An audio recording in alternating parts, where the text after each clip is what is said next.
So, will that be cash or credit for the deposit? She asked with a practiced smile, completely unaware of who I was. I watched her manicured fingers hovering over the tablet, the same fingers that had been running through my husband's hair just 3 nights before.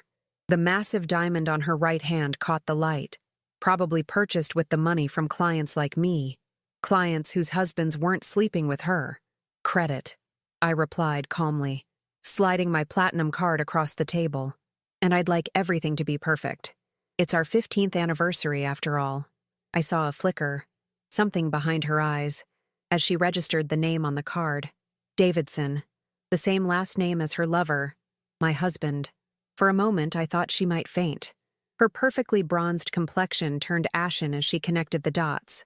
I wasn't just any client. I was the wife. I never planned to be sitting across from my husband's mistress in her chic downtown office with its exposed brick walls and minimalist decor.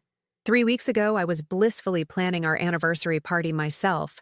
15 years with James, the brilliant surgeon, the charming host, the man who still opened car doors for me, the man I thought I knew.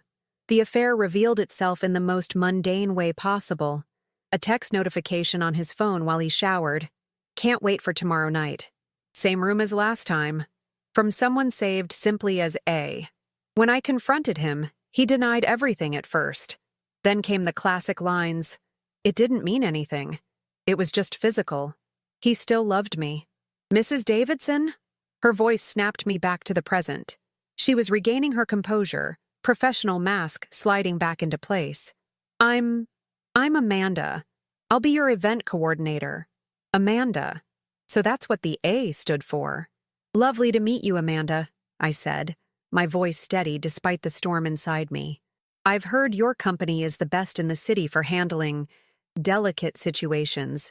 She swallowed hard, a nervous laugh escaping her glossy lips. We pride ourselves on discretion and attention to detail. Perfect, I smiled. That's exactly what I need. I watched her try to process what was happening. Was I oblivious? Did I know? Was this some bizarre coincidence? I could practically see the calculations running behind her wide blue eyes. I had discovered her identity purely by accident. After finding the texts, I'd hired a private investigator who followed James to a boutique hotel downtown. The PI sent me photos of them together and included her business card in his report. Amanda Blake, founder and CEO of Immaculate Events. The irony was almost too perfect. We'll need a venue that accommodates around 60 guests, I continued, as if this were the most normal client meeting in the world. James always appreciates a good view of the water. You know how he is. Another flinch. Yes, Amanda, I know that you know how he is.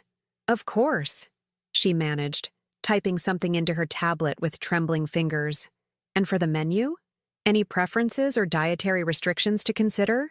James loves a good steak, I said, leaning forward slightly. Medium rare. Still pink in the middle. Again, you probably know that already. Her typing stopped. The room went silent, except for the gentle hum of the air conditioning.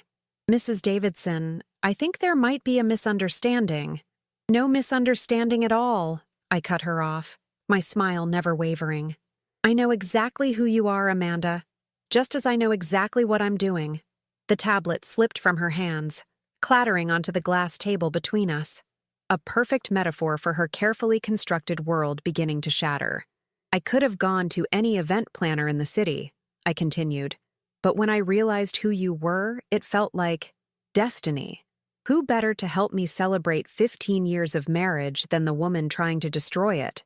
I can refer you to another company, she whispered, no longer meeting my eyes.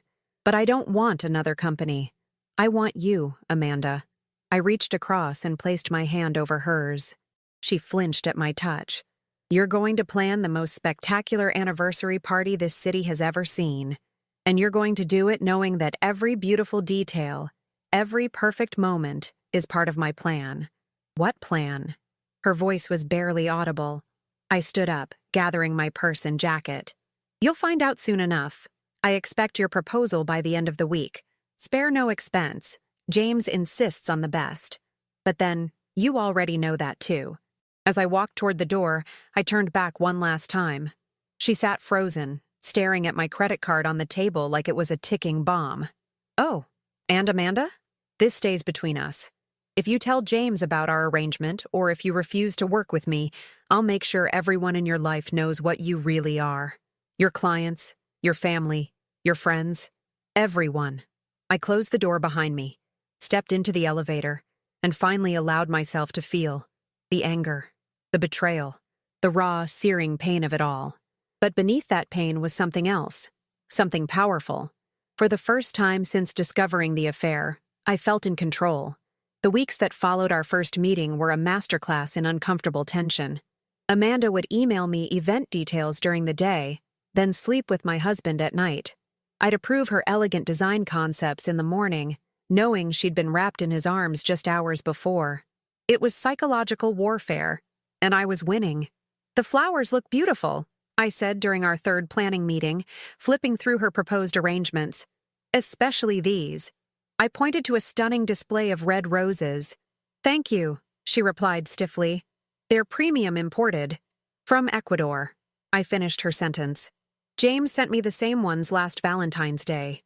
I wonder if he mentioned that to you when he was selecting your bouquet last month." Her professional facade cracked slightly. "Mrs. Davidson, this is becoming increasingly difficult. Imagine how difficult it is for me," I said quietly, setting down the portfolio. 15 years of marriage, Amanda. 2 children. A life built together.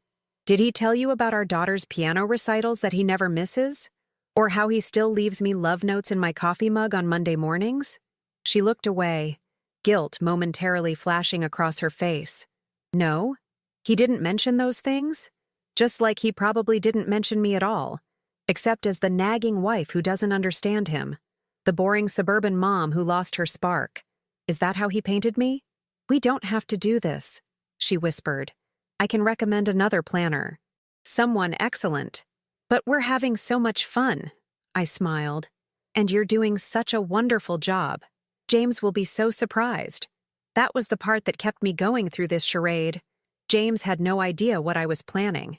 He thought I was organizing our anniversary party with the help of a friend. Meanwhile, I was watching his mistress squirm as she selected napkin colors for a celebration of the marriage she was helping to destroy.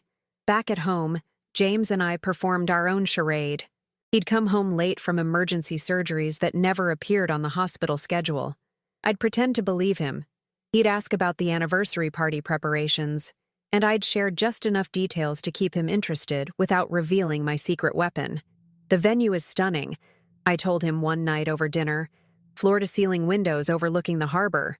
"Sounds perfect," he smiled, reaching for my hand across the table. "I can't wait to celebrate with you. 15 years with the most beautiful woman in the world." I wanted to scream. I wanted to throw my wine in his face and demand to know how he could lie so effortlessly, how he could touch me with the same hands that had touched her just hours earlier. Instead, I squeezed his hand and smiled back. "It'll certainly be a night to remember." The deeper we got into the planning process, the more I learned about Amanda. She wasn't some desperate homewrecker from a Lifetime movie. She was successful, intelligent, and by all accounts respected in her field. Her company had planned events for celebrities and politicians. She drove a Tesla and lived in a downtown loft with views of the city skyline. In another life, we might have been friends. I found myself wondering about her story. Had James pursued her relentlessly? Had she known he was married from the start? Did she believe his promises to leave me? Or was she content with stolen moments in hotel rooms? These questions haunted me as I approved her selections for the anniversary dinner. Seafood appetizers, filet mignon entrees, a custom cake designed to replicate our wedding cake from 15 years ago. "You've been married 15 years?" she asked during one of our meetings, the question slipping out before she could stop herself. "Yes," I replied. "We met in college, married right after graduation. He supported me through law school, and I supported him through medical school." I slid my phone toward her, open to our wedding photo. "We were so young." She stared at the photo, at our beaming faces surrounded by friends and family, at the life James had built with me long before she entered the picture. He never told me how long. Her voice trailed off. That you were the other woman in a decade-and-a-half-long marriage? I finished for her. I'm not surprised. It's not exactly a selling point. That meeting ended early. She suddenly had another appointment. I knew I'd hit a nerve.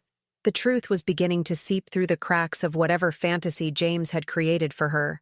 I was no longer just an abstract concept, the inconvenient wife who could be reduced to a few dismissive sentences. I was real. Our marriage was real. The life she was helping to destroy had history, depth, memories. I gave everything to this marriage, I told her during our final planning meeting, 1 week before the event. My 20s, my youth, my blind trust. I supported his career, raised our children, maintained our home, and kept his secrets. And how does he repay me? By sneaking around with you. She didn't even try to deny it anymore. I didn't know, she finally said, her voice small, about the length of your marriage, about your children. He said things were complicated, that you were separating. The oldest lies in the book. I laughed bitterly. And you believed him because you wanted to. I'm sorry, she whispered. I leaned forward, my voice deadly calm. I don't want your apology, Amanda. I want your participation. 1 more week, and this will all be over. Can you handle that? She nodded, resigned to seeing this through to the end. Good, I said, standing to leave. Because I've given this marriage everything I had, and now I'm giving it the ending it deserves. What Amanda didn't know, what neither she nor James suspected, was that I'd been preparing for this moment long before I discovered the affair. Not consciously, perhaps, but in the way that a person living in an earthquake zone secures their valuables and knows the evacuation routes. Some part of me had always been ready for the ground to shake. 6 years into our marriage, I'd insisted on separate bank accounts alongside our joint one. 4 birthday surprises, I'd told James with a wink. He'd agreed without question. 3 years after that, I'd started quietly building my own investment portfolio, diverting a small portion of my law firm bonuses into accounts he knew nothing about. Diversification is just smart planning, I'd reasoned to myself. The week after discovering their affair, while James thought I was visiting my sister, I'd consulted with the 3 most ruthless divorce attorneys in the city. I didn't retain any of them, not yet, but I gathered enough information to understand exactly where I stood legally. I knew which assets were protected, which were vulnerable, and most importantly, how to time everything for maximum advantage. I'd also been collecting evidence. The private investigator had provided photos and videos, but I needed more. I installed tracking software on James's phone and car. I set up cameras in our home office. I recorded our conversations about our future together, creating a stark contrast between his promises to me and his actions with her.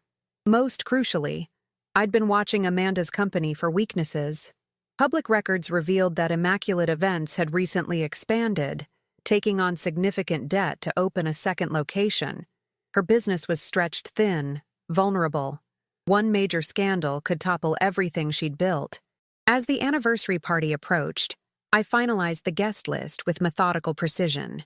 James's hospital colleagues, our oldest friends, my law partners, his parents and siblings, my family.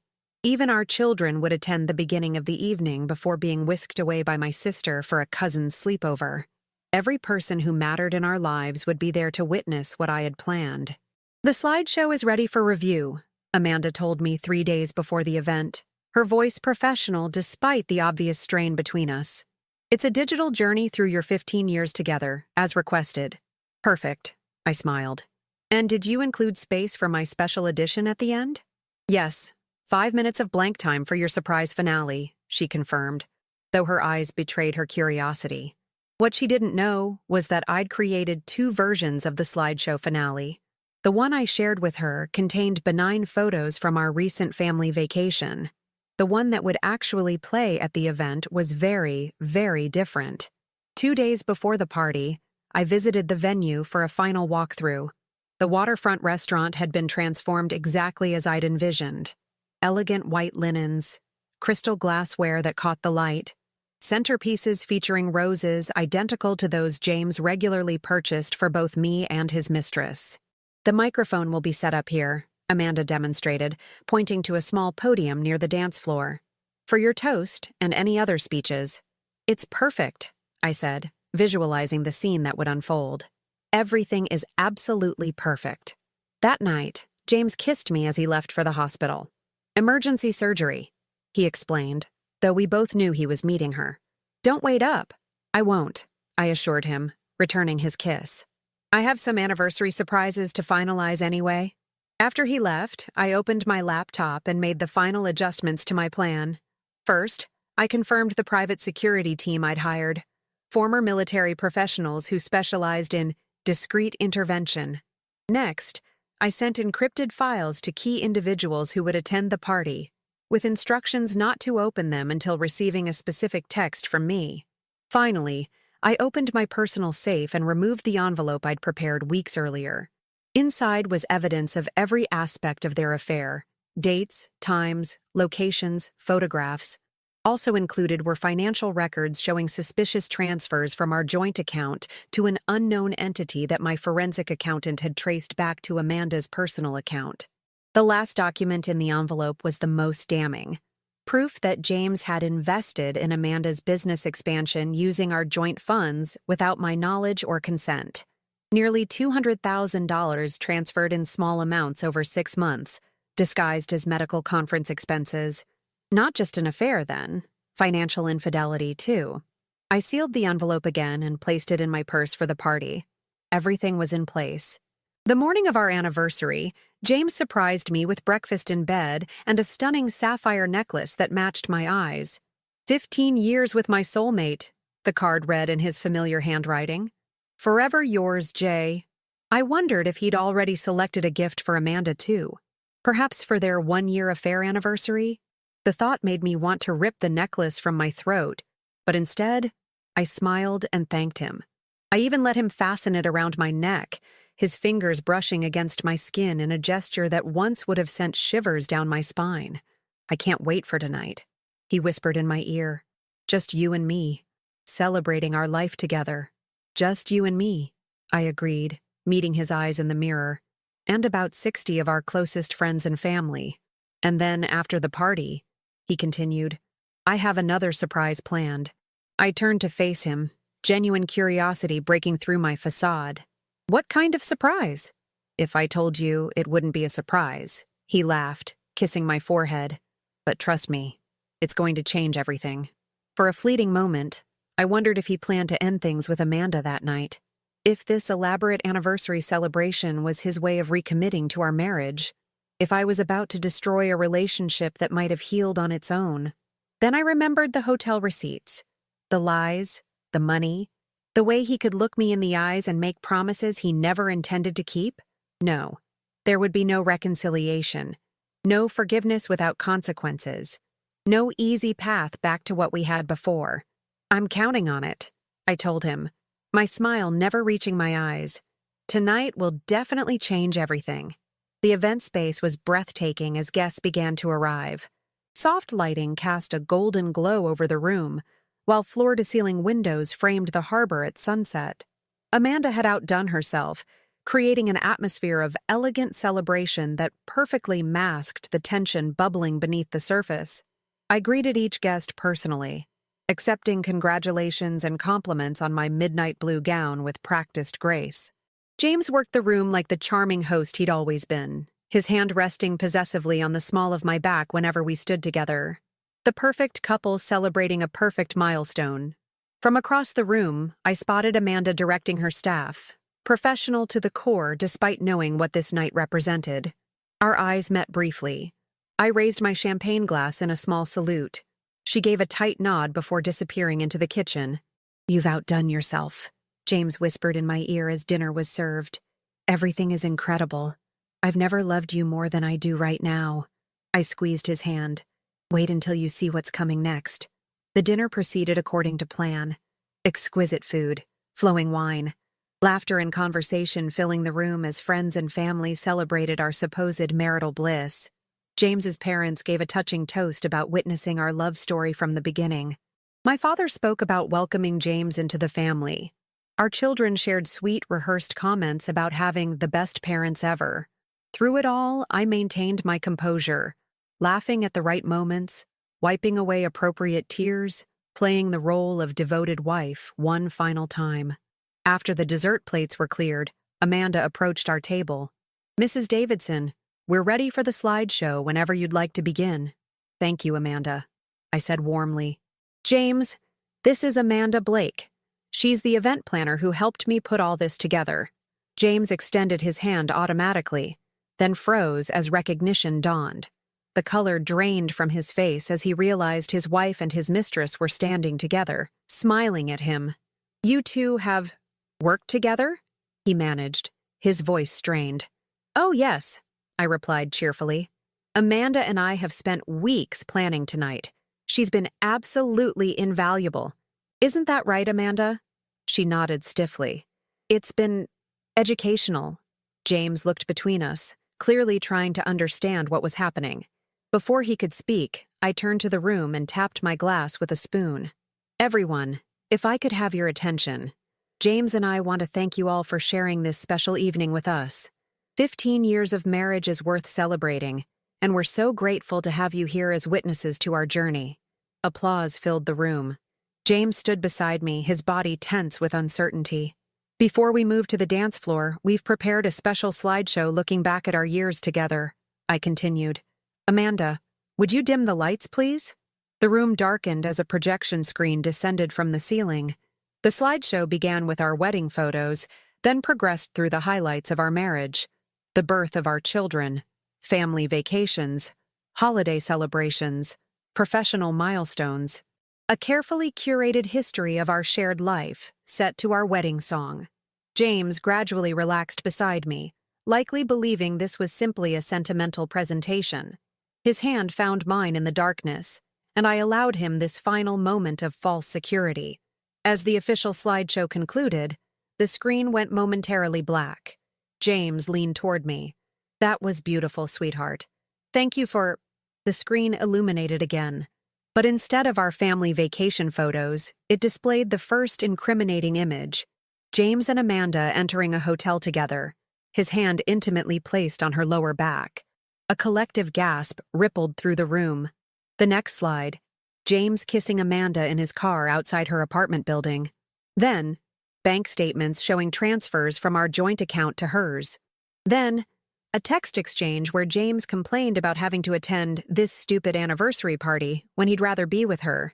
Slide after damning slide, the evidence of their betrayal played out before our closest friends and family. The documentation was comprehensive, undeniable, and devastating. I felt James stiffen beside me, then attempt to reach for the remote control on the table. I calmly moved it out of his reach. "Sarah, stop this," he hissed urgently. "We can talk about this privately."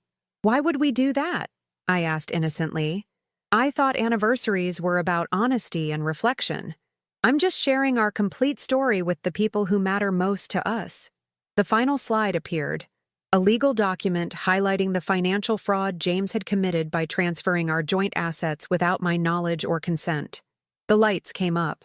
The room remained deathly silent, 60 faces frozen in shock and second-hand embarrassment. I turned to face our guests, my voice clear and steady. "As you can see, my husband has been very busy during our 15th year of marriage. Not only carrying on an affair with our event planner here," I gestured to Amanda, who looked like she wanted the floor to swallow her whole, "but also misappropriating our joint funds to finance her business expansion." James grabbed my arm. "Sarah, for God's sake." I removed his hand firmly. "Don't worry, James. I've already spoken with the hospital board about this. They're particularly interested in how many of your emergency surgeries coincided with hotel check-ins." His face contorted with rage and panic. "You had no right." "Actually, I had every right," I cut him off. "As your wife, as your business partner, as the mother of your children, and as someone who honored her vows for 15 years while you made a mockery of them." I turned back to our stunned audience. "I want to thank you all for coming tonight. Your presence means everything to me. You've been witnesses not just to our marriage, but now to its end." I nodded toward the back of the room, where my security team had positioned themselves. "James will be leaving now. Amanda, too. If anyone would like to join them, feel free. For those who wish to stay, there will be dancing and an open bar. After all, we did pay for 5 hours. The security team moved forward, flanking James and a shell-shocked Amanda. "You can't do this," James sputtered, looking desperately around the room for support. But his friends and colleagues averted their eyes. His parents stared at their plates. Even his brother, always his defender, shook his head in disgust. "I already have," I replied calmly. "Your belongings have been moved to a storage unit. The locks at home have been changed. And tomorrow morning, my attorney will contact you regarding divorce proceedings." I removed the sapphire necklace he'd given me that morning and placed it in his hand. I believe this was intended for someone else anyway. As the security team escorted them toward the exit, Amanda suddenly pulled away and approached me.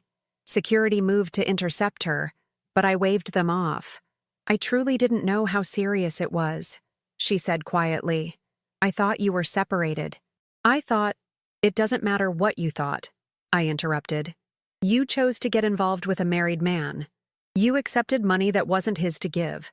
You looked me in the eye day after day, planning an anniversary party while sleeping with my husband. There's no version of this story where you're not accountable." She nodded, tears streaming down her face. "What happens to my company?" "That depends on you," I said. "Walk away from him completely. Return the misappropriated funds, and I'll keep your business out of the divorce proceedings. Continue seeing him, and I'll make sure everyone in this city knows exactly how Immaculate Events conducts business." Without waiting for her response, I turned away. The security team resumed their escort, leading both James and Amanda out of the venue while 60 pairs of eyes followed their humiliating exit. When the doors closed behind them, I exhaled slowly, then turned to the silent room with a smile that felt surprisingly genuine. "Now," I announced, "who needs a drink?" The aftermath unfolded more or less as I'd anticipated. James called incessantly for the first week, alternating between desperate pleas for reconciliation and vicious accusations of public humiliation. I didn't take his calls. My attorney handled all communication, calmly informing him that any harassment would only strengthen my case. Amanda, to her credit, disappeared completely from our lives. She returned the misappropriated funds within 3 days, along with a lengthy written apology that I never fully read. I heard through industry contacts that she sold her business at a loss and relocated to another state. Sometimes I wondered if she and James continued their relationship after that night, finding comfort in shared disgrace. Somehow I doubted it. What they had built was too flimsy to withstand public scrutiny. The divorce proceedings moved swiftly. James, eager to minimize further damage to his professional reputation, agreed to my terms with minimal resistance. I was fair, but firm. Equal custody of our children, division of assets according to contribution, and a non-disclosure agreement to protect what remained of our family's privacy. Our friends and family processed the revelation in their own ways. Some distanced themselves from both of us, uncomfortable with the public spectacle. Others rallied around me with surprising loyalty. James's own parents called to apologize for their son's behavior, assuring me I would always be family regardless of legal documents. The children struggled initially, as expected. We arranged for family therapy, where they could express their confusion and anger in a safe environment. I never disparaged their father in their presence, even when they repeated hurtful things he'd said about me. "Your dad and I made mistakes," I told them, "but we both love you more than anything." 6 months after the anniversary party, I sat alone on my patio, watching the sunset with a glass of wine. The house felt different now, lighter somehow, despite being half empty. I'd redecorated, replacing heavy, masculine furniture with pieces that reflected my own taste. The walls displayed my photography, a hobby I'd abandoned years ago when James complained about the time it took away from him. My phone buzzed with a text from my sister. "Dinner tomorrow? The new Thai place downtown?" I smiled and replied affirmatively. These spontaneous invitations were another unexpected gift of my new life. The freedom to make plans without consulting James's complex schedule or accommodating his preferences. The divorce had been finalized 3 weeks earlier. I'd kept my maiden name professionally throughout our marriage, so there were no business cards to reprint, No professional identities to reconstruct. Just a simple status change and the removal of a gold band I'd worn for nearly 16 years. I sometimes caught myself rubbing the bare spot on my finger, a phantom sensation of something missing. But it wasn't loss I felt. It was lightness. The unburdening of carrying someone else's lies. As the sky deepened from orange to purple, I reflected on the anniversary party that had changed everything. The public nature of my revelation had been cruel, perhaps unnecessarily so. There had been other ways to end my marriage, more private paths to separation. Yet I couldn't bring myself to regret my choices.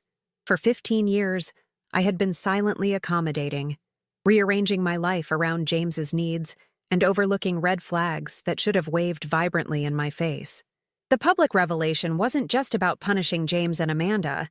It was about reclaiming my voice, refusing to disappear quietly as the discarded wife. My phone rang, displaying an unfamiliar number. Curious, I answered. "Is this Sarah Davidson?" a male voice asked. "This is Sarah Collins," I corrected, using my maiden name. "How can I help you?" "This is Peter Martinez from City Magazine. We're doing a feature on women who've reinvented themselves after major life changes. Your name came up in our research." I laughed softly. "I bet it did, but I'm not interested in becoming the poster child for scorned wives. Actually," he continued, "we're more interested in your professional journey. Several of your legal colleagues mentioned that since your divorce, you've refocused your practice on helping women navigate financial infidelity in their marriages. They say you've become something of an expert in the field. I hadn't expected this." My shift in legal focus had been organic, born from my own experience and the surprising number of women who approached me after hearing my story. "I'm simply using my experience to help others," I said carefully. "That's exactly what makes you perfect for our feature," he replied. "Would you consider an interview? Strictly professional, focused on your legal work rather than personal details." I considered his request. Part of me wanted to maintain my privacy, to heal quietly away from public scrutiny. But another part recognized the value in sharing what I'd learned, not about revenge, but about resilience. "I'll consider it," I finally said. "Email me the details." After ending the call, I watched the final sliver of sun disappear below the horizon. Night had fallen, but I felt no fear of the darkness. I had walked through my own personal night and emerged stronger, wiser, more authentically myself. The anniversary party hadn't just been an ending. It had been a beginning, too. I raised my glass to the emerging stars, making a silent toast to the woman I was becoming. A woman who would never again mistake accommodation for love or silence for peace. Some might call what I did to James and Amanda cruel. Perhaps it was. But in that necessary cruelty, I had found the kindest gift I could give myself. The truth and the courage to face it head on. And that, more than any marriage or anniversary celebration, was worth